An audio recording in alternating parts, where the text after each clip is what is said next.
उजाडू दे आज साकड हे माग, होऊ दे पहाट नवी. आता होऊन जाऊ दे साऱ्या जगाला पाहू दे, पडू दे पाऊल पुढं. जरी काट पाया खाली लाख येळा येऊ दे, पडू दे पाऊल पुढं.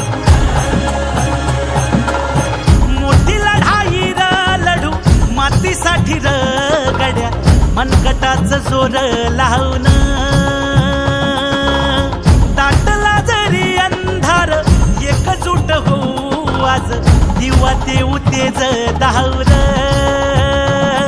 तू आभाळ आभाळ वादळ तुझं तू राजा, आसमानीच बळ दावली.